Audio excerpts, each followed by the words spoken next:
Hey, Presley. I don't know if you can hear me. Am I muted? Hold on. Um, okay, there's two more folks signing in. Hey, Sophia. So we have, Hi. hey, wait, let me put my sound up. I think we are recording, so if you want to keep your cameras off, that's totally fine. I just figured I should keep mine on so you guys can see me and but I'm not going to post this anywhere. Well, actually, I probably will send it to the History Educational Resource Center, the HERC, of the University of Memphis, so that they can put it in their YouTube channel. So if you, I mean, that channel does not get like a ton. You won't. Anyway, whatever. You won't have to worry that it's all going to go viral or something. But I know that some members that couldn't be here today really want the recording. okay, So good. Okay, yeah, it is recording. So I'll probably just trim like the first like couple of minutes where I was sitting here early, but I'll post it to I'll send it to Dr. Gudzuzian and then she can, or yeah, I think, yeah, the HERC tutors can then upload it. And then you guys can see it on the YouTube page. And I know there were at least 6 people that registered. There are probably going to be a few more people that pop in later. And then 2 faculty are going to come join me in about half an hour to talk about US history programs, because I don't know that field very well or at all really, but because I mainly work on world history and Middle Eastern history especially. I think actually so far everybody that's signed on already knows me, so I won't go into a lot of detail, but I'm going to share a screen for you guys before we get started, just to give you some ideas about people you can contact at the university. So this is the career services page, and I'll put this in the chat also. Let me see, I'll stop this share for a second. And then when I post the recording, I'll also add I'll put the chat transcript as a kind of description in the YouTube video so people can click on links and stuff. So the career services folks are not just for if you want to go straight into a job after undergrad. They also work with undergraduates and graduate students that are looking to pursue more education. And so I have here on this page, are you guys seeing where it says our staff right now? yes. Yes. Okay, cool. So these are the folks. So you can scroll down to get to the people that work in specific fields. So, and the person I want you guys to focus on for the purposes of this presentation is Rachelle Brown. Her email is rsbrown3. I'll put it over here. At Memphis U. So Rachelle is the career specialist to work with the College of Communication and Fine Art and with all of the different humanities majors. So not just, history, but English. And I think right now she might also be working with the social sciences crowd, because right now there isn't anyone working on social sciences. So you can be in touch with Ms. Brown if you have questions about anything related to career services. But I also wanted to tell you a little bit about where I went. So right now, are you guys seeing where it says Washington University, St. Louis Department of History? Yes. Okay, cool. Hi, Michael. Sorry, I feel like I should have said hi to everybody. No, I came in a little late. No, you're fine. It's okay. No, you were on time. It's also when I have the screen share on, it doesn't show me all of the, here, maybe I can change the grid. It doesn't show like everybody that's here unless I change the layout. Anyway, so I, just as an overview, I went to college right out of high school. And I guess I can tell you the decade. I don't need to tell you specific years, but but I went to college in the early 2000s, and then I worked for a year at a kind of a research institute where I went to undergrad at Brandeis University, which is just outside of Boston, Massachusetts. And then that year off, you can think of it as a year off because I didn't go straight from undergrad to grad school. I took 1 year to work, but that year was really helpful for me to research a lot of different programs and to see where I might want to go. different people do it different ways. Some people go straight into grad school from undergrad. Some people take 1 year, some people take 10 years. Whatever works for you works. I mean, different, there could be any number of reasons that you guys might want to put off graduate school for a while, or the job market or whatever's going on. You might want to travel. I did my junior year of college in Israel at Ben Gurion University, and that was a lot of fun. But I didn't have the money to just like go backpacking through Europe after college the way some people do. But so I took a job in the Boston area. But that's also, it could be fun to apply to a Fulbright, which undergrads can do as they're graduating. And so you can do that for 6 months or a year. You can, here, I'll show you. I'll go to the Fulbright page for you. But there's lots of other things, not just Fulbright. Let's see. Let me see if I can open it for you guys. Are you seeing the page that says Fulbright US student? Yes, ma'am. Okay, so this one is something you can consider.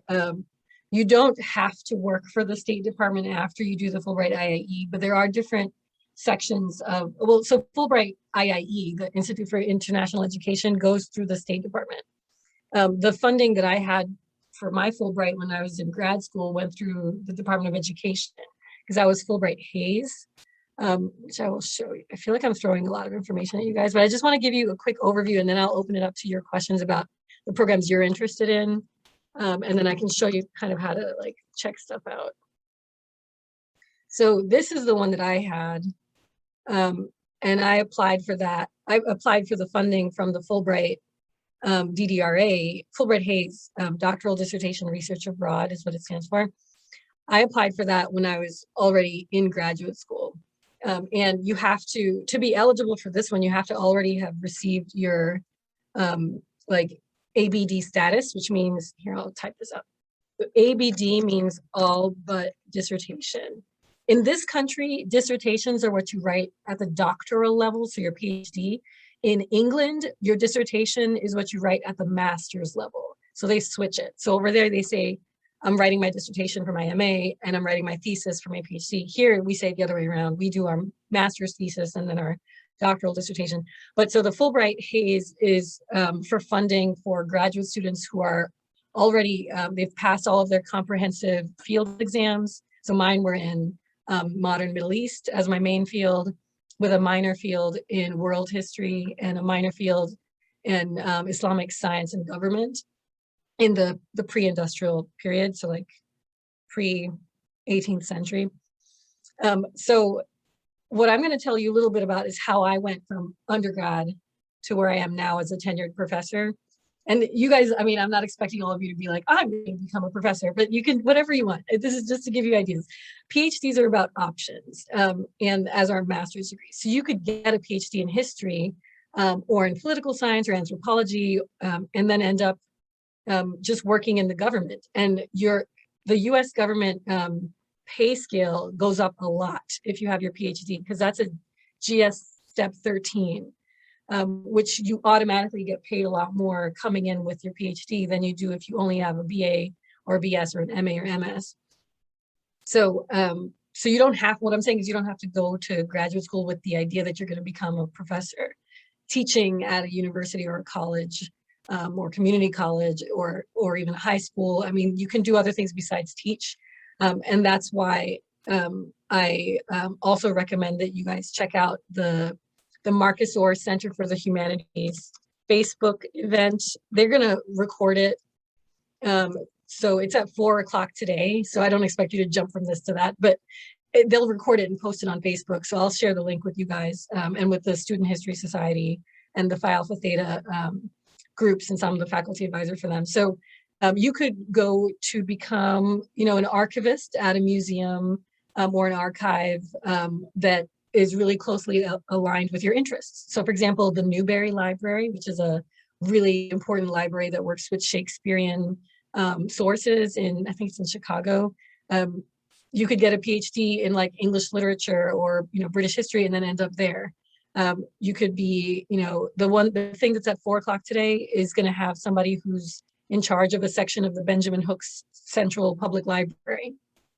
And somebody else who's working at Southwest Tennessee Community College in student advising. So there's a lot of different things you can do with it. So what I did, so I did my BA in Near Eastern and Judaic Studies with a minor in Islamic and Middle Eastern Studies and a minor in Legal Studies, or like pre-law. And then I worked for a year at a Center for Modern Jewish Studies at Brandeis University. And then I applied to a whole bunch of different programs and ended up here at WashU, which is the history department. I was in the program there that combines your master's and your PhD. Oh, are you guys seeing the page that says WashU right now? The Department of History? Yes. Okay, cool. So I always recommend, and this is something that one of my favorite professors from undergrad had recommended to me, and I think it's great advice, is that you guys consider, even if you think you just want a master's degree in history or English or international affairs or something, I recommend actually applying to a few programs that are combined master's PhD programs. The reason is money, because you can end up, a lot of master's programs in the United States actually don't award funding and tuition remission to their applicants, or the people that they accept rather, but combined MA PhD programs often do, at least 5 years of funding usually. And that'll cover a big chunk, if not all of your program, if you kind of do it in a very kind of targeted strategic way, or you can do what I did, which was I also applied for other funding. So I had this fellowship. When I was accepted to the history department, I also had applied to the Chancellor's Fellowship Program, and they award a very generous amount of a very generous stipend as well. So I got something like, I think it was like $22,000 a year, and also the tuition was covered 100%. So, and that was a 5-year program. So this is their deadline to apply in January of 2022 to start in August of 2022. And you can, like, here, let me put the link here. This program originally, the Chancellor's Graduate Fellowship Program, was originally about trying to diversify the academic world with underrepresented minorities in education, but it's now actually open to anyone that is committed to diversifying, academia. And so it's not specific to people from underrepresented ethnic or racial minorities. So you can click through here to check out all of the different, so there's, like, for example, this student is in the MFA, the Master's in Fine Arts, but they also have, mainly they focus on PhD programs in, here, so I'll just see here where it says eligible programs. So it's programs that are for the Master's in WashU, they call it the AM instead of the MA. The PhD and the Master's in the entire College of Arts and Sciences, the PhD in business, the PhD programs in engineering, movement science, I forgot what that means, something scientific, speech and hearing, nursing science, public health, social work. To get the PhD in social work, you already have to have your Master's in social work though. And then for the JD, they only cover it if you're going to focus on becoming a lawyer that teaches future lawyers. They don't want people that are just going to go into, same with the medical section. They don't want people that just want to become physicians that practice in a clinic. They want people who are going to become educators. But there's no, you could go through a program like this and then decide to go in some other direction when you finish. Like, this doesn't, there are no strings attached here where you have to then get a job after you finish in education, or you pay back money. Like, that's not how this sort of thing works. The other cool thing about an MA PhD program that is combined, that gives you funding, is that you can finish the MA part and then just decide you don't want to keep going, and you don't owe the money back. So something to think about. I'm not saying you should do that. I'm just saying you should, don't feel like the financial side of it has some strings attached that would require you to make a choice you don't want to make. Another great place to look, and I'm picking Washington University as an example, but there are a lot of similar fellowships like this all over the country. Are you guys seeing right now the Olin Fellowship page? Yes. Okay, thank you, Michael. Sometimes I forget if I'm like hitting the screen share. Okay, so Olin is specifically for female students. And then they also have, a wide range of what you can apply for. Here, let me make this smaller a second. So see this one, they get $36,000 in their annual stipend. That's like your salary plus full tuition remission. So you don't pay for your master's or your PhD, and you get a travel award. That travel award maybe seems tiny, but it's for helping you get to conferences to present your research. Oh, and this is new. It's now, they may even go more than 5 years. They probably stop around, but what you can do also is, so when I had the Fulbright Hays, that extended my funding at the university, at WashU. And I also got a bonus on top of it because I won an external competitive award. So that's something that a lot of schools will do for you. You can get like the 5-year committed funding for a master's PhD program and then apply and get some kind of other larger external award, and then go back to your school and tell them you got that, and then they'll award you more. It's an incentive to help students kind of seek out more external funding.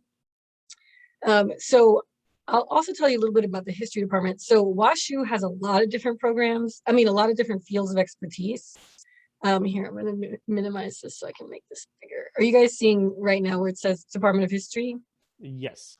Okay, so if you go to Our People, you'll see that you can filter it by area of interest or by the kind of person that they are. The reason that might be useful is that you can see what the other graduate students are studying. And if you have a similar project idea, it's more likely that the faculty will be interested in admitting you because they're already kind of working in those fields. And then with faculty, you can then click on there. And if somebody is like this, if it says associate right here, and like right here from Monique Bedas and Cassie Adcock, associate professor means that they already have tenure.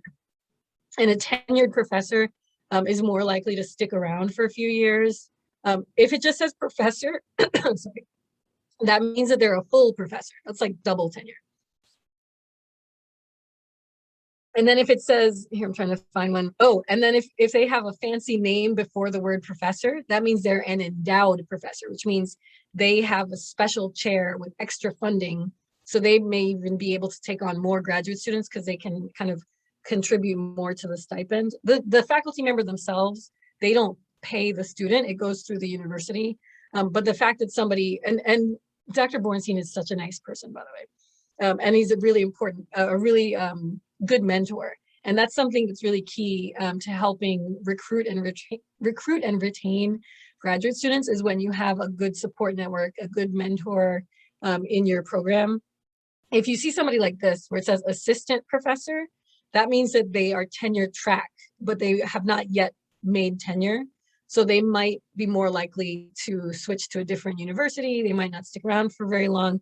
They might stay, they might not. So generally, your application is going to be stronger if you can identify at least 1 or 2 tenured faculty in your statement of purpose, of showing that you want to go to a place to work with those people on the topics that they're already interested in working on.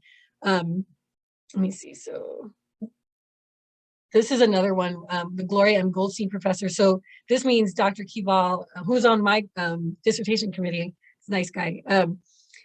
He has like an endowed professor position. So the Goldstein, and same as with Dr. Bornstein, the Darrow, those are like endowed, that it helps make the position even more permanent, that tenure line won't go away, and that sort of thing. Let's see, I'm trying to get to the person that I worked with.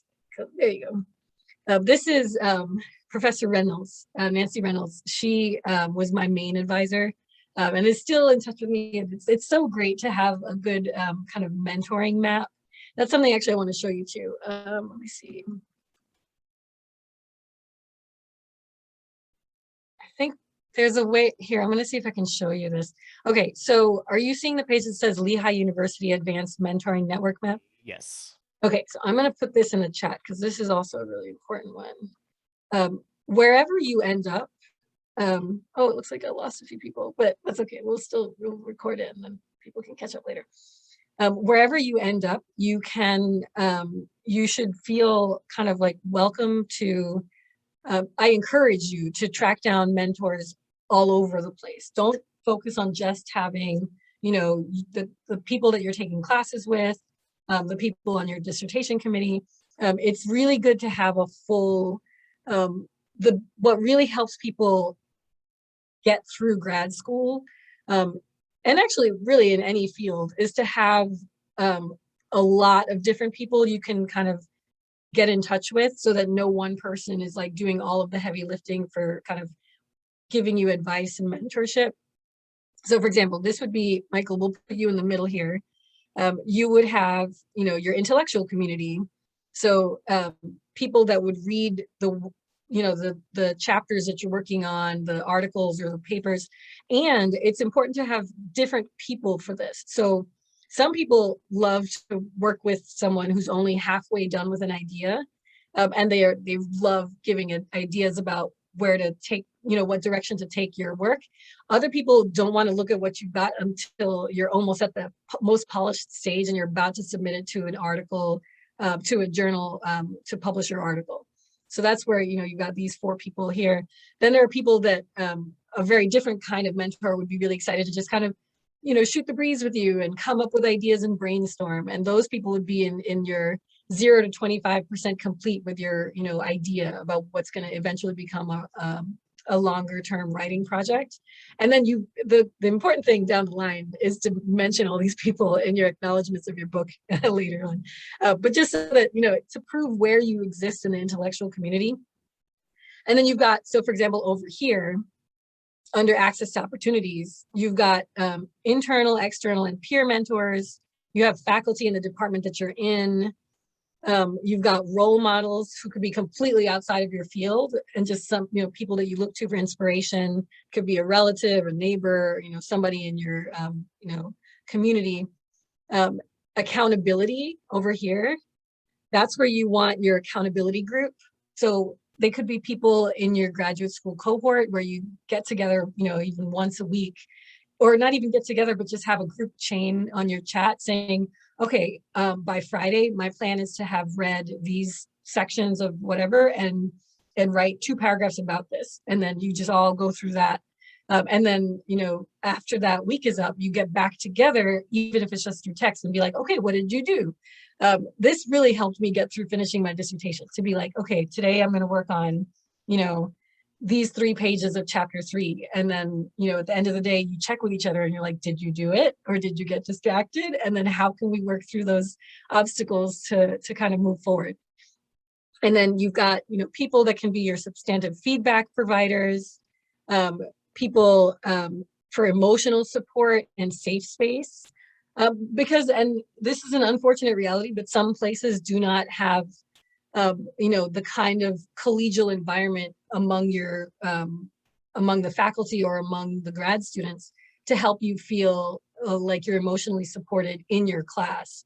So you might feel better turning to somebody who's maybe struggling with the same things or identifies with the same things that you do in a different department of the same university, or, you know, a different part of the country that you might meet through Facebook groups or whatever your safe space is. You need that to get you through the harder parts, where people might be kind of, where you might feel like you don't belong. Like when I was in grad school in the beginning, I definitely felt a lot of kind of what people call imposter syndrome. Like I didn't think I was good enough. I thought maybe people thought I looked great on paper, but would I be impressive like in the classroom? Would I actually write the good papers that I thought I could write? And it's a sort of feeling that you have to kind of push through. And you know, it's important to be to feel kind of supported. And you can, some of this you can kind of build, like if you have family members that are not supportive, you can kind of construct a family of kind of a kinship network outside of that. So that's a really good page that I like to recommend to people. And then so as far as programs, oh, and I also wanted to mention, when you, as part of that mentor map, those are the people that you should reach out to for recommendations. So if you did really well in a class and you're thinking of applying to a graduate program that's kind of connected to what that class was about, you should contact that faculty member. Hey, Carolyn, contact the faculty member at least a month in advance to request via email the recommendation letter that you want, and include a lot of specifics. So don't just send the email without telling them like when the deadline of the fellowship application is, or and then if they agree to do it, then you can send on the kind of supplemental material like your essay, your statement of purpose, your CV or your resume, and like this information about the specific programs you're applying to. So that kind of thing is really important, to give the time for the faculty member to think about it and get around to it, because we all are really busy and we can't do a quick turnaround on a letter of recommendation if you email us like 3 or 4 days or even a week in advance of the deadline of that program. Do people have, Michael, since I think you might be the only student right now, because there were a few more that they dropped off. I promise, Carolyn, there were like 6 people that registered. Do you have any questions about specific programs? Or actually, let's have Dr. Payton introduce herself first, and then we'll open it up to, yeah. Oh, wait, and let me give you host privileges. Oh, and I'll ask you to. You did, yeah. Okay. Hi, Michael. I'm Carolyn Payton, and I went to, I guess we're talking about grad school, right? So I went to the University of South Carolina for my master's and my PhD, and I went there to study the history of the American South, and yeah, that's my background. I'm gonna just pull up the USC page. You said South Carolina, right? Yeah. Okay, so that's, let me see. What is that, usc.edu? It's sc.edu. There's a whole thing, right? Where it's like, which one is the real USC? Oh, right, because California. Okay, Yeah, so yours was the history department, right? Yeah. Okay, so, and I was telling Michael this too, because my PhD was through Washington University in St. Louis's combined MA PhD program. And that's what you did too, right? Yeah. So I was telling the students that this is a great way to save money, instead of doing just going somewhere, just applying to the master's and then paying money, usually, because a lot of master's programs don't give very much funding. And then the MA PhD track is usually, you can finish without debt because of the tuition remission and a small stipend. I mean, I guess depending on what kind of life you want to live, if you're going to live in a very expensive apartment, you might end up with some loans. But so I'm sorry, go on. Oh, no, that's, what were you going to say? No, I was going to say that was true for my experience too. So I didn't take out any loans during my graduate program. Yeah. Yeah, me neither. I'm still paying off my undergrad loans, but Me too. but I didn't have, and this is why it's so important, because some students, I think, I don't know, like they might imagine that only like really privileged people end up doing master's and PhD programs. And I want to dispel that stereotype, because there are so many programs that are MA PhD programs in the humanities and the social sciences that can make that you can apply for and get accepted to and get funded for, and then finish without going into debt. Yeah. And so how did you kind of, Carolyn, or Dr. Payton, how did you decide on USC while you, like, did you go straight from undergrad? I took a year off, but that's what I did. I was just telling you.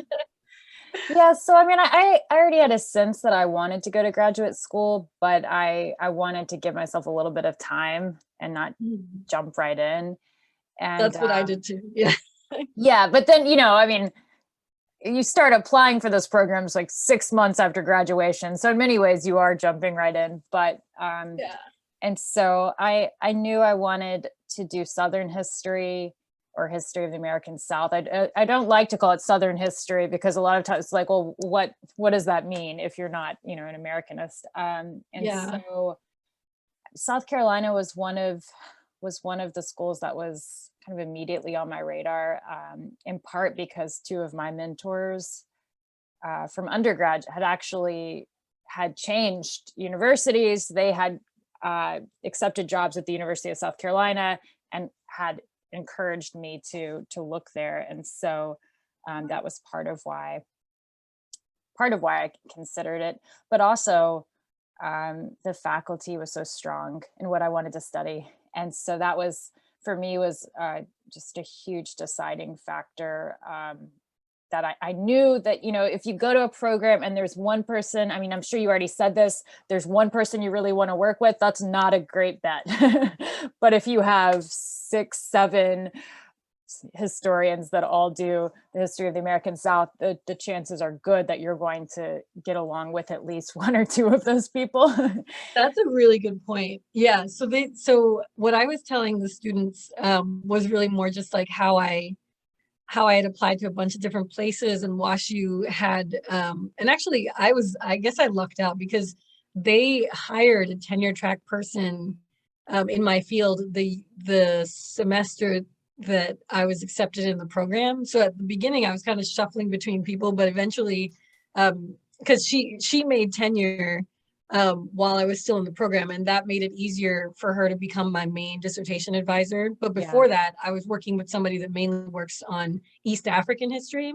Yeah. So Dr. Payton brings up a really important point. One of the ways that you can really identify a place where you could have a good chance of getting in, or at least feeling like you want to stay once you're there, so in terms of retention, is to find a place with a lot of people that work in fields similar to what you want to work on. So so she went with the people here, and so you can, different places will organize this in different ways, but you can sometimes just click on the faculty member. Sometimes you can click on, I was showing them how at WashU you could also click on fields.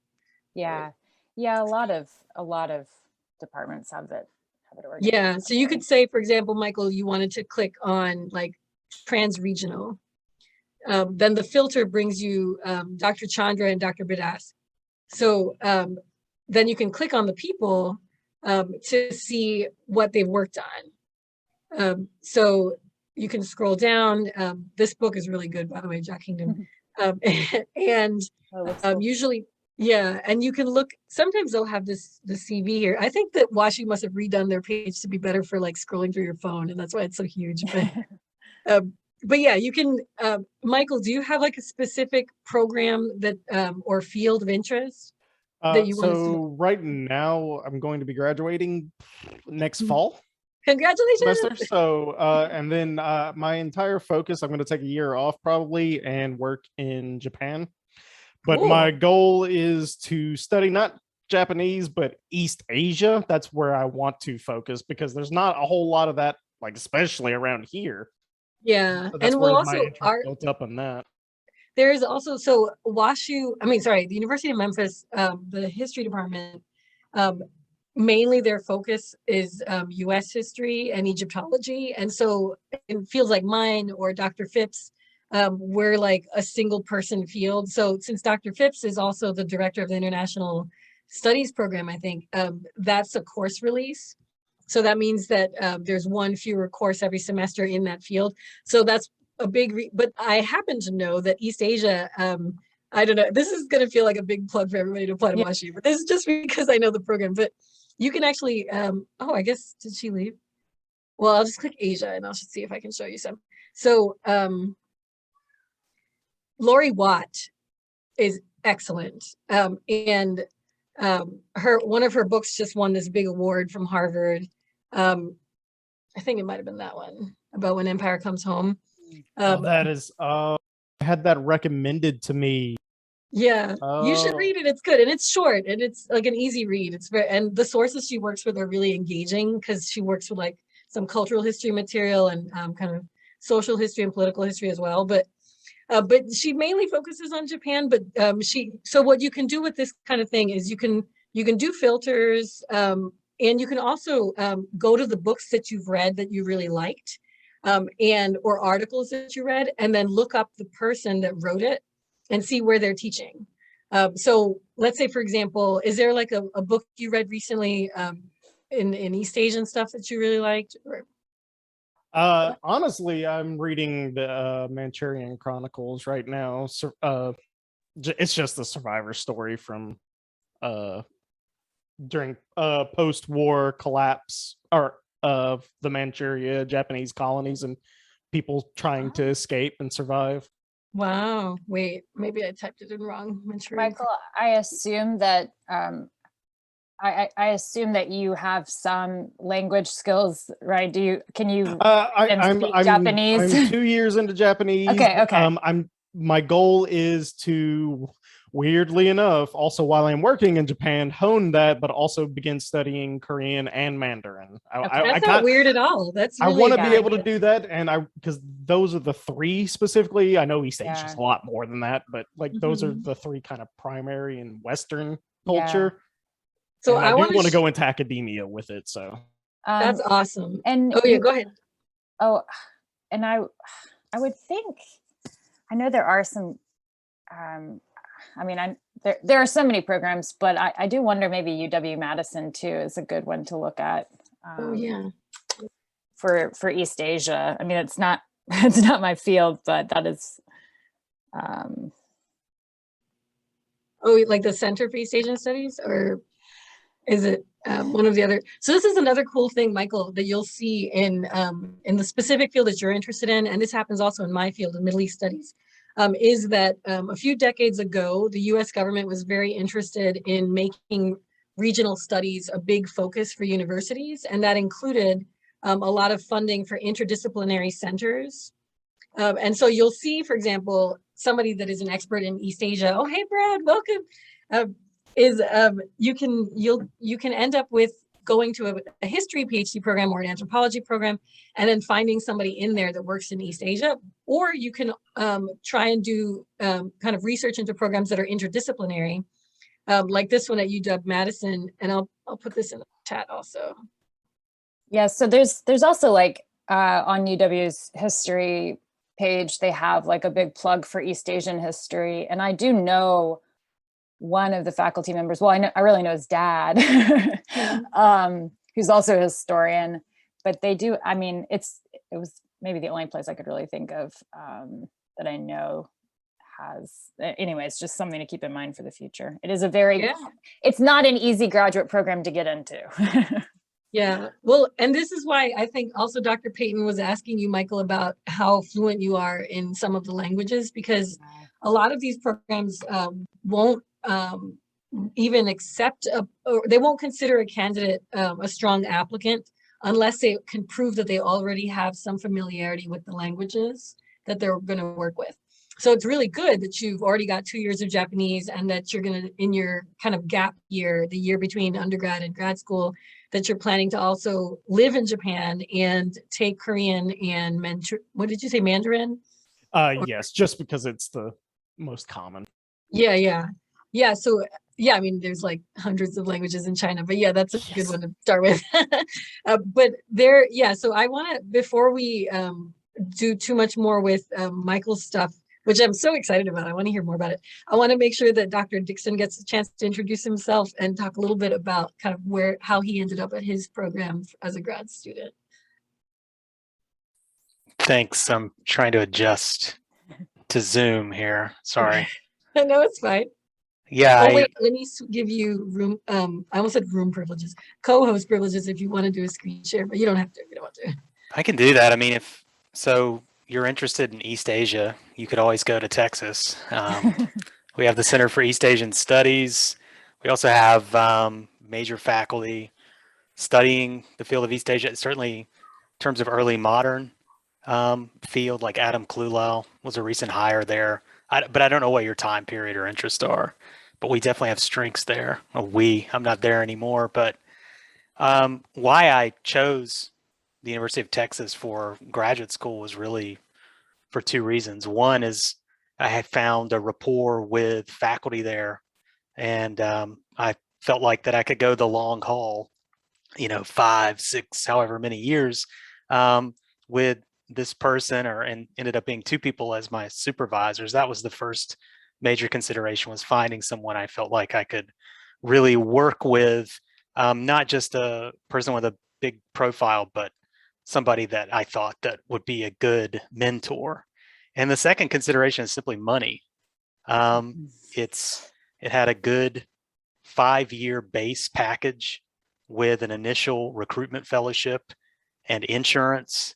And after the recruitment fellowship, you were guaranteed 4 years of assistantships, which were not as well compensated as the fellowship, but the fellowships had put you in a different tax situation too, as I learned.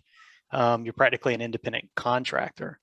So the base money and the insurance, that's one thing. But then the other consideration was internal research and writing funding.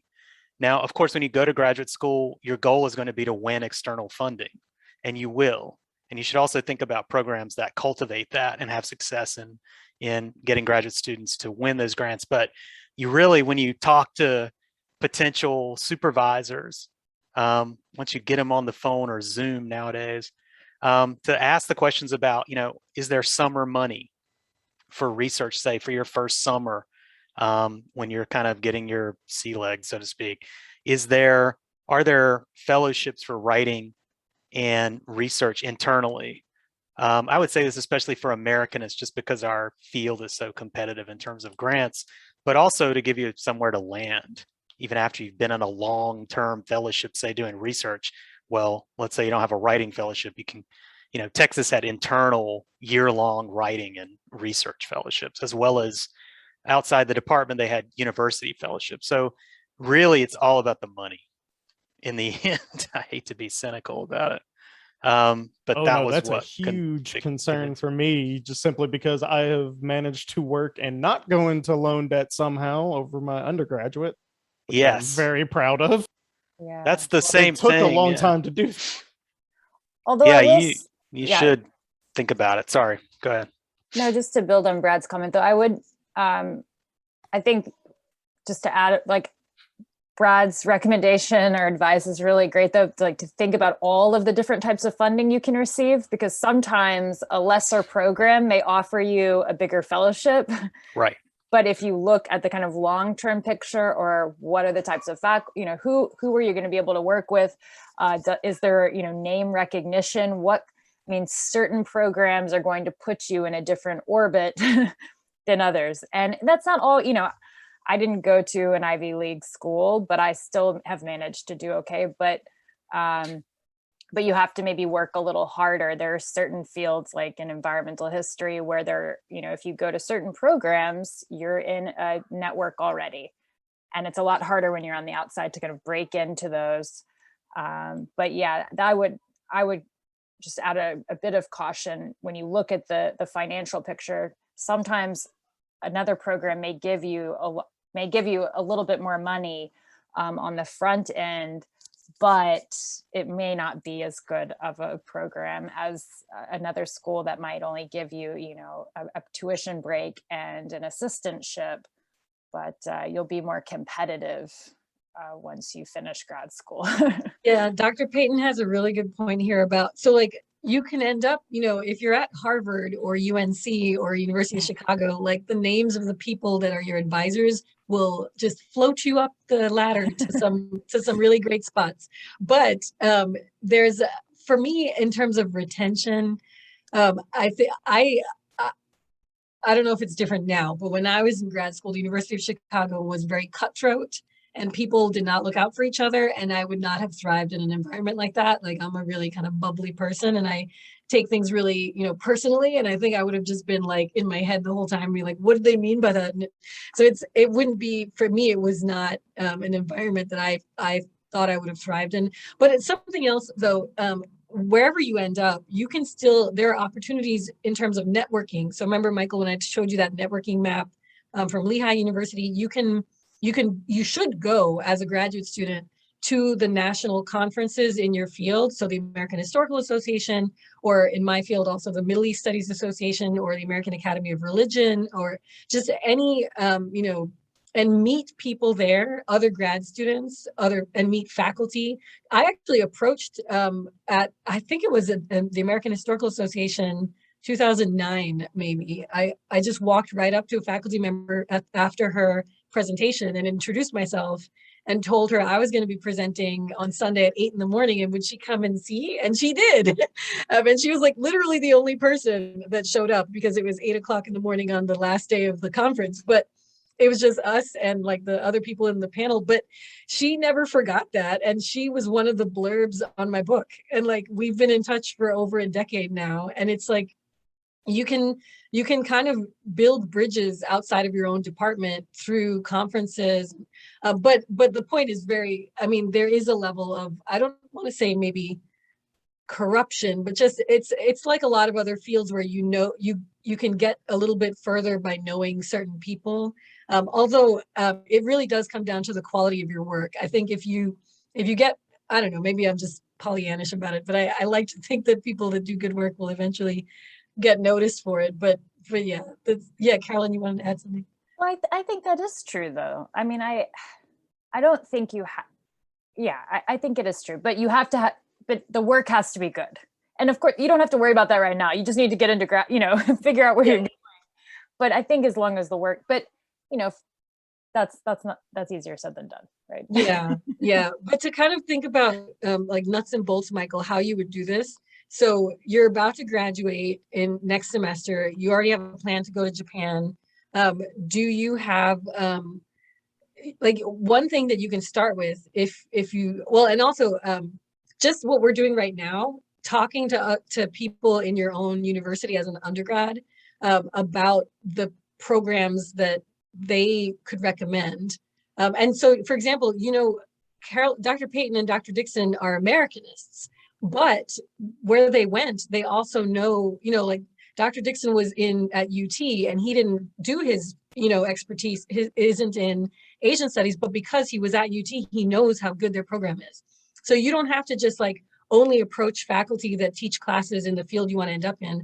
I would keep that net as wide as you can and just kind of check around with people at your home institution, like in our case, the University of Memphis, and just kind of ask if they are willing to talk for 20 minutes about like where they went to grad school, and tell them a little bit about your interests, and then see where those kind of overlap, because then you can end up with this great tip from Dr. Dixon about UT. You could end up with that great tip from Dr. Payton about finding a place that has a lot of people, so that even if you don't, you know, have, you know, hit it off really well with one advisor, there's like plenty other folks in the department that you can take classes with and then eventually build a dissertation committee out of. There's all kinds of ways that, you know, reaching out to faculty can really help you kind of navigate the directions, you know, navigate your path, I guess, if that makes sense. Do you have any questions, Michael, about anything that we've talked about? No, because they're all getting answered and I'm taking notes. Okay, good. Well, and I'll put this chat transcript in, and I guess we kind of mainly just focus. Why don't we come back to the U.S. history stuff? Because I know some people are going to be asking about that when we post the recording on the HERC. Let me come back to, let's see. Or do you guys know the specific pages that you would want me to jump to for? Brad, you want to jump in? Oh, wait, I can't hear you, Brad. What happened? It says you're not muted, but. Yeah, I have a mute on my, yeah, fancy. sorry. Look at you. I mean, do you want to see money or what do you want to see? I'm apparently stalking Jeremy Surrey right now because I went and looked at, you can look at UT, you can look at thematic field. And the person I know the best is Adam. He came right as I was a postdoc. He was getting started and he works on the early modern era and he's interested in deerskin. So we had similar historical interests, just minor in North America. But you can filter by area, and then they actually, with the grad program page, they do advertise a little bit about the basic money package, but when I was there was more to it than this. And so again, when you have conversations, again, you want to get past the email stage and actually talk to prospective supervisors. Ask them about those other kinds of funding that are both in the department. There's going to be internal travel money in addition to these competitive fellowships after your comps. But there may be other sources too that are internal that they can clue you into. But that was the main, when I was applying for graduate school, Brent Sirota was my mentor at the time, and he had been through Chicago. You're talking about, he got his PhD in the University of Chicago, and I don't know, his mindset was all about ask about the money. Yeah. So you can look at the page here and it'll give you a sense of that. And then with, again, faculty, we do have strengths in East Asia and also a center related to it. But again, if you're modern, I don't know as the people as well in the modern side of it, but I could ask, probably I could ask Bob or Jorge. Yeah, but I still haven't decided if I'm a modernist or ancient, or I have not decided what field. I don't know. It's okay to not know yet, by the way. It is, although I don't know how other people feel about this. My own perspective, I mean, I've never been on the other side of the fence deciding who gets into a graduate program and who doesn't. So I don't really, I don't have that kind of power. But my general feeling is that especially to get into a joint MA PhD program, and maybe Bev already went over this, but you really need to not only have somewhat well-conceived project that you're proposing to them to elicit interest, because you want, it's hard, I think, sometimes when you're an undergrad to envision yourself as a graduate student where the faculty are wanting to work with you too. And because they're going to have to invest a lot of time and energy into that, hopefully, if you're lucky, into that mentorship. There are people who might not, but, and so that's one thing that you have to consider is, you don't, it can change, but you're selling yourself in those applications. And so you really want to have a potential project or even the kind of loose outline of what you want to work in. And it doesn't have to be perfect. It doesn't have to, you don't have to have a thesis statement or something like that, but it needs to be interesting to the people who are reading your application. And I've totally, but for the MA PhD, I think you also have to convince them that you're capable of that. And that comes down to, and I'm sure Bev already talked about this, but the writing sample. And so those are like really the kind of, I think the two main, at least from my perspective, these are the big selling points for anyone, whether you're doing East Asian history or you're doing American history, especially for some of the really competitive programs, or if you want to get like Brad, had in his first year, these big recruitment fellowships, which a lot of the good programs offer, either for the first year or for the entire time you're there. You have to have that. And so anyways, just I think it's not always easy to get on the MA PhD track. They have to know that you're capable of doing that. Yeah, which is why I think also, Michael, that it's really good that you already have a plan to spend a year in Japan. I think that would be a good opportunity to just start, visiting some archives and getting a sense before you even go. You can get a sense of kind of which century you're most interested in, and then to kind of develop kind of a plan moving forward where you know which faculty to approach for your letter of recommendations, and also for looking over your statement of purpose, your writing sample, to make sure that it's kind of up to par with the standards of the program that you're applying to. Let me see, how do I, oh, this will stop other screen. Oh, okay, sorry, I wasn't sure how to do this. Oh, hey, TJ, I'm so sorry. I put that stuff in the department. Yeah, I emailed you. Sorry, I just realized it's also, I don't want to go into too much detail because it's going to get posted. But I emailed you, TJ, and I'm sorry that I didn't get around to that stuff. But The TJ, do you have a specific program or field of interest that you want to kind of throw at us so that we can give some kind of brainstorming ideas for grad school? Well, I am a political historian is what I want to focus on. So American political historian of like the later half of the 20th century. Okay. Well, currently I'm on track to go to graduate school here. So I've applied and I'm just waiting on to see how that goes. But when I finish my master's here, because I'm only going for my master's here, I'd like to go for a doctorate program somewhere. And I'm thinking, I feel real froggy, but I want to say Columbia is where I would like to go. So that's, well, let's see. Oh, go ahead. Why did you want to pick Columbia? What was it? How did you come to it? Like in terms of how you track stuff down? well, it historically has had the most of the professors or scholars that I've read come from Columbia. So Richard Hofstadter, as well as not even just in history, but in like anthropology as well, is where Franz Boas is from. A lot of those schools of thoughts arose out of Columbia. Don't forget Dunning, which is not a very good reputation for them. What about the living, though? They're all dead. Yeah. Hofstadter, I wish he was alive. Yeah, I'd be I love Hofstadter, but he's dead. Wait, no, but I do want to point something out. TJ Karen had a really Kupperman, you should do colonial. Well, Eric Fonner is there still. I think that he is the student of Hofstadter. So you still that's a have really that good point. Yeah, but he's on the, well, I'll save my comments. Well, let's focus Reconstruction. Yeah, I met him. Yeah, but he's big time, right? He's like, But I want to focus on something that TJ.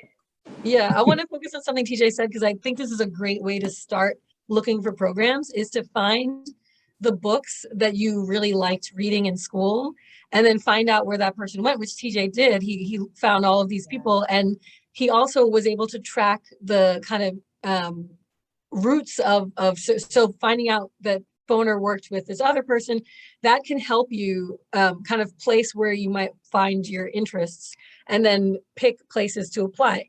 Now, there's nothing wrong with applying to top programs, even if you didn't go to a top program in, like I went to an undergrad that was not Ivy League. My PhD and MA are not from an Ivy League school, but it's still, I applied to lots of different places when I was in that gap year trying to find what to do next. I applied to the Elliott School for International Affairs. That's at George Washington University. And I got in, but they didn't give me any money. And so Brad's point, Dr. Dixon's point about going where the funding is also really something that you should consider.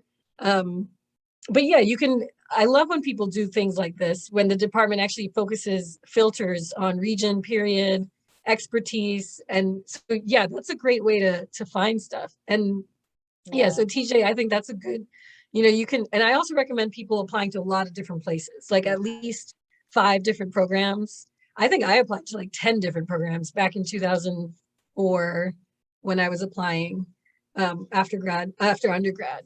Oh, Carolyn, Dr. Payne wanted to add something?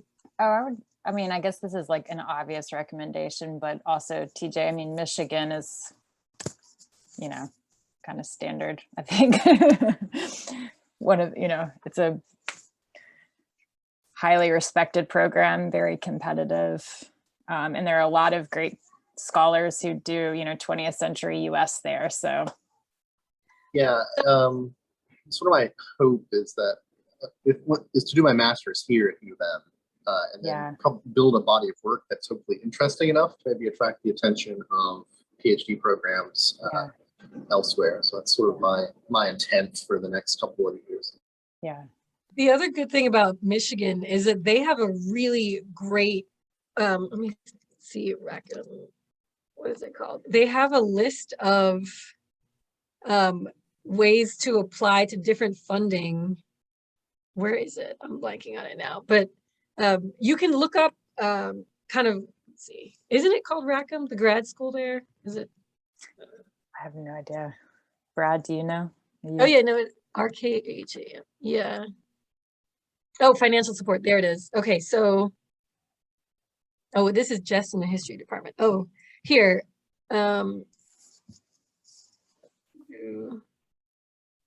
There's like I think that they had it back when I was looking at different places.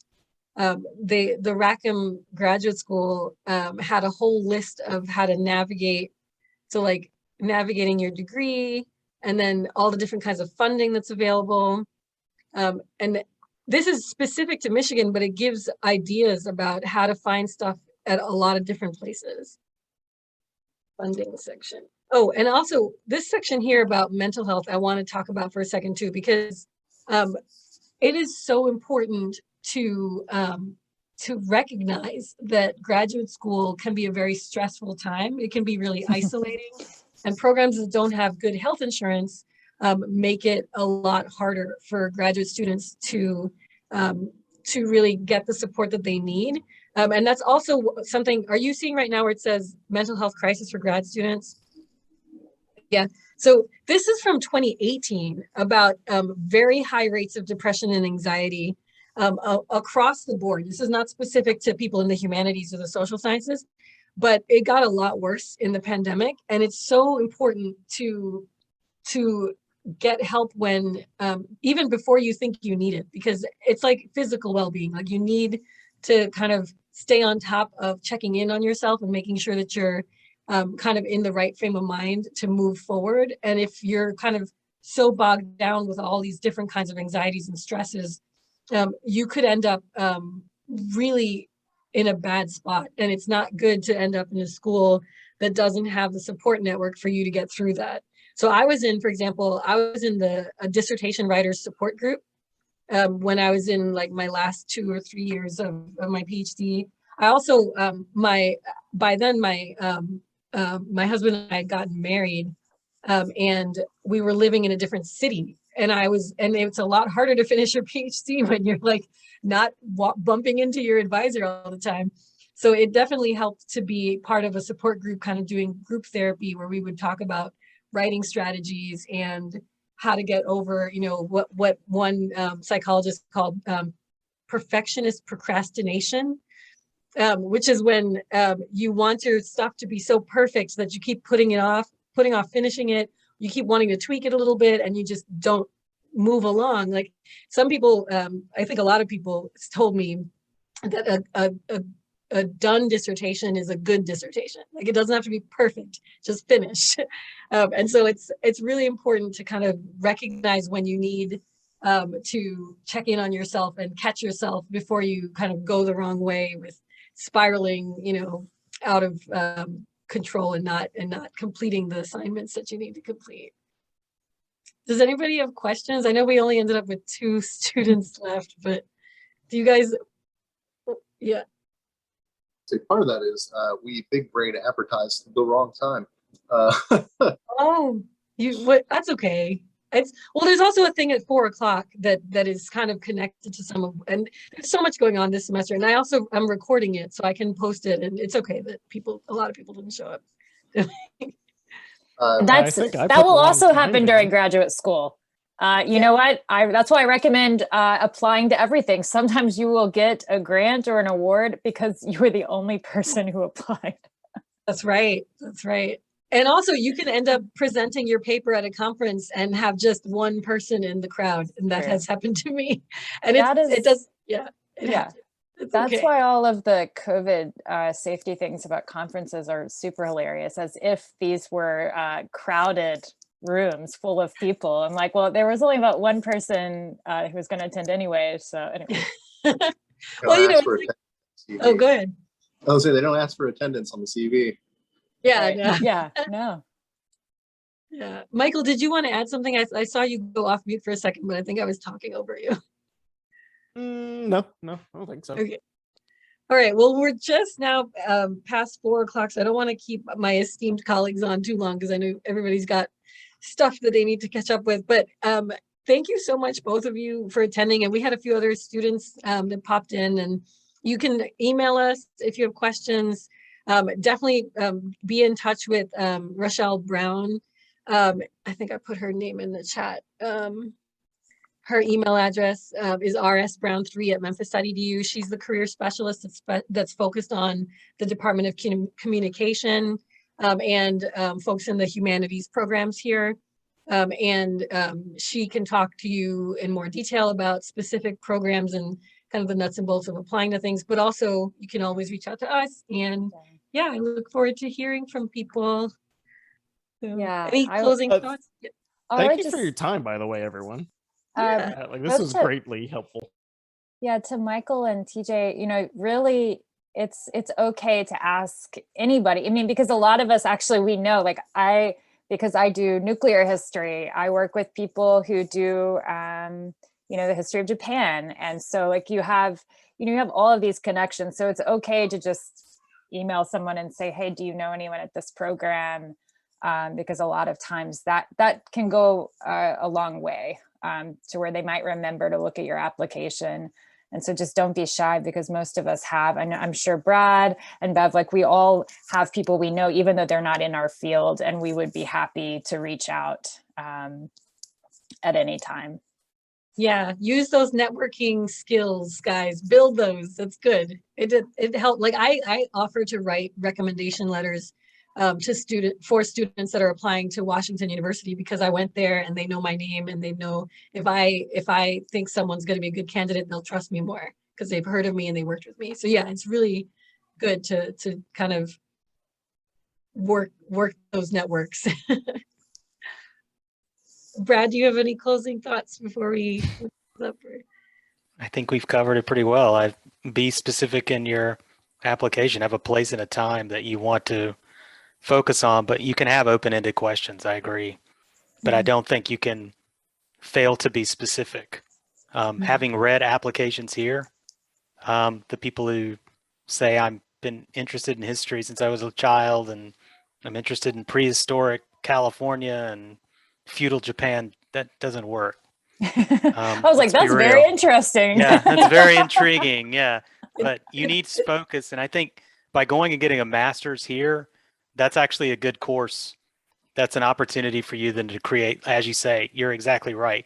Create a body of work, build a network, and then it will catapult you to your dream to be among the gods, Foner, and I don't know, Hofstadter, like Obi-Wan Kenobi shining, somewhere. He appears to me every now and then in meditation. In a vision. But yeah, I think you're on the right track. So if you have questions, you can email me. I know a few modernists. I don't generally associate with modernists, though. Ooh, we're not we're so early. bad. We're early. Yeah, they look down upon us. Yeah, I'm kidding. Anyway, thank you guys so much, and yeah, feel free to be in touch. I guess we can. Well, I'll post this to the Herc YouTube once it's done. Once Zoom does its magic to render this into a thing that I can move. So yeah, so have a great rest of the day, everybody, and good luck with your grad program research. Bye. Bye. Bye.